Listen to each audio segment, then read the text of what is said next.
city, your podcast.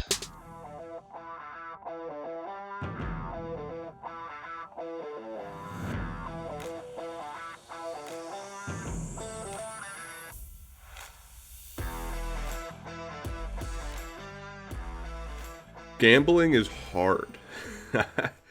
I usually football is like my season. That's where I get the best ideas for content. It's where my sports gambling usually thrives. And this year has been a lot different. Yes, content is quote unquote thriving now that with the rebirth of the spread. But with the spread comes having to be able to sports gamble. And I haven't been good at that. We've had, 3 weeks or so of college football and 2 weeks of the NFL so far. And it's just hard, guys. It's just very hard this year, and I don't understand why. I'm going to start with college football. I love betting on college football because it usually is the more predictable sport because you have the big teams versus the small teams, right? But I'm starting to see a shift in a lot of talent, and I think it has to do with the transfer portal of this past offseason. You're hearing a lot of guys, this guy was from here, this guy was from there, this guy transferred from Ohio State, this guy transferred from Notre Dame, I think Jake Cohn transferred from Wisconsin to Notre Dame. I can't remember. I just know I'm pretty sure he didn't play for Notre Dame last year and he started somewhere else. But anyway, I don't even bet on Notre Dame's, but that was just an example. It's getting hard out here. I've had more college football gambling wins than NFL gambling wins. But usually I don't have a losing day, basically. And I've had a couple. I've had a couple losing weekends. And I've been looking into better ways to do my research.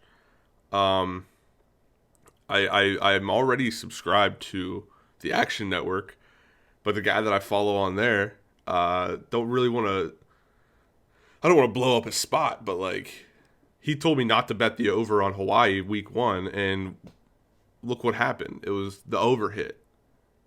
But he ran the numbers. He looked at the numbers. I read what he wrote, and that's what happened is the over hit. And a lot of my sports betting in the past has just been on pure instinct, if that makes sense. I mean, that's probably a terrible way to sports bet, and I don't recommend it. But I do a lot of sports betting just by okay, let's look at this team. Who's been trending upward? Who's been trending downward? And then I make my pick. That's why I never really used to bet spreads. But now I try to use the spreads to my advantage, which it's helped in some aspects.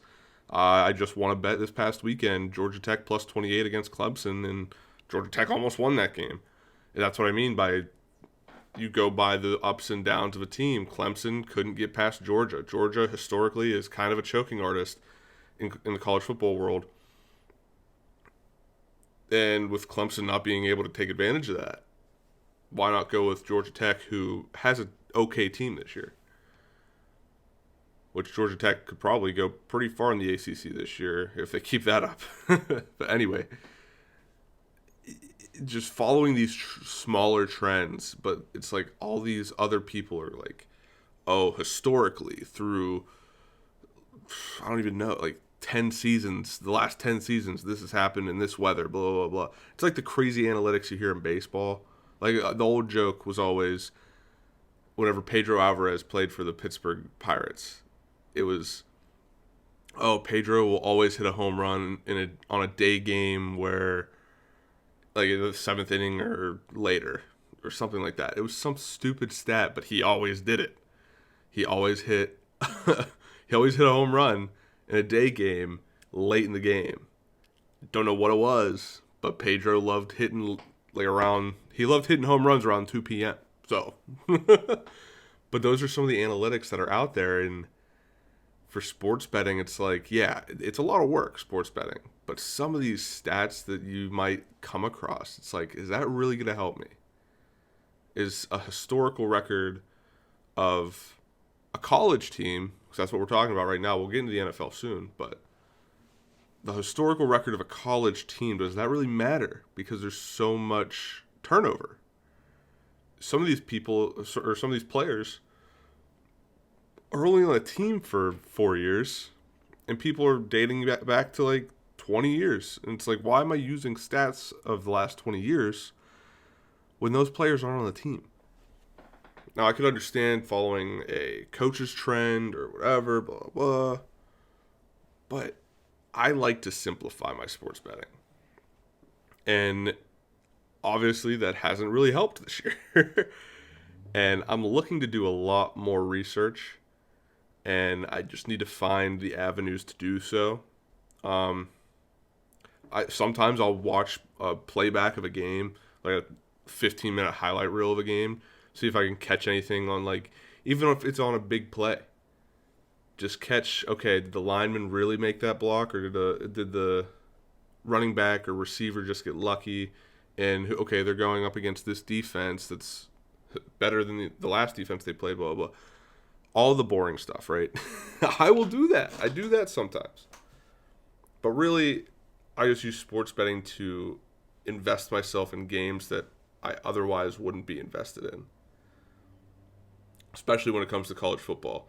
I love the stories that come out of college football, and just being able to bet on a game makes the story even better, because then I have a stake in it. But that's my there's my gripes about college football sports betting. Now into NFL. Week 1, I don't know what happened. I don't know why Aaron Rodgers decided to just poop the bed. Obviously, last night, I'm recording this on Tuesday. Last night, Aaron Rodgers came back and did what Aaron Rodgers does against the Lions. Although I was convinced the Lions might be able to make that a game. But here's my process of elimination with that game last night. Let's just do that. My process of elimination was, okay, Aaron Rodgers didn't play like Aaron Rodgers week 1, but he will play like Aaron Rodgers week 2. Because if he didn't, the rest of the season would be catastrophic for him and the Packers. So I take the upside. I don't look at the negative, I look at the positive. With the same thing with the Lions. The Lions almost came back and beat San Francisco week 1. They had a second half that nobody saw coming. And with that, and with a new head coach, with the mentality of we're never going to give up, and he's instilled that in his players, it's obvious that he has after week 1. I said to myself, this spread looks nice. I'm pretty sure it was at like 11.5, maybe. It's like, this spread looks nice. But if Aaron Rodgers plays like Aaron Rodgers, I don't want to take that chance of losing this spread. I knew both offenses could score. Bang, bang, boom. Put all that together. Do the equation in my head. Take the over hit. So last night we had a winning night. Now let's just look at the NFL in a scope altogether. I don't know what's going on, guys. This is like a cry for help, because the league has just changed on me, I guess. Like, I went 1-4 week 1, 1-4 week 2, not including Monday Night Football. And I usually win at least 2 or 3 bets. And I'm like, what's going on here? And I'm starting, it's a basic trend with a lot of sports gamblers is, and I've seen this with the guy that I follow at the Action Network, is he's starting to be like, okay, I'm going to do my research, but you guys bet the opposite, because that's obviously what's happening. And as a sports bettor, you're always thinking, if you get into this point, you're thinking, okay, this is what's going to happen. In my head, this is what's going to happen. So I have to bet the opposite.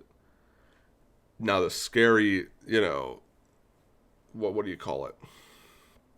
The slippery slope with that is maybe you do that. Maybe you think, okay, this is going to happen after a couple of weeks of not winning. You're like, this is what's going to happen.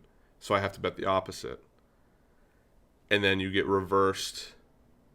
You get an Uno reverse card there played against you whenever you try to play an Uno reverse card. And now you're going to lose everything. So my strategy is follow the trends. Follow the simple trends, not the crazy trends. Another big thing, make sure you're checking the weather, because that's something I usually get burned on is I don't check the weather. I'll bet an over, and obviously the over won't hit because it's either too windy, can't throw the ball, or it's too rainy and you can't throw the ball. So make sure you check the weather, follow simple trends, and for the love of God, don't Uno reverse yourself, because the gambling gods will just throw an Uno reverse card right back at you. So just stick to your guns, stay even keel. This segment is a little bit of a cry for help because I do need to win some money. Not need, you know what I mean. It's going to make me feel good if I win some money. But just for everybody out there, maybe not Platt. Platt's picks, they're doing pretty well over there. But let's just all calm down. And this is just, please still watch the spread. Even if it's just to laugh at me lose.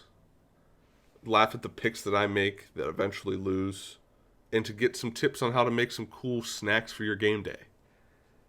Please just watch the spread. It's going to be a great time. It always is. And I literally, every time I talk about the spread, I have a smile on my face because it's like my baby.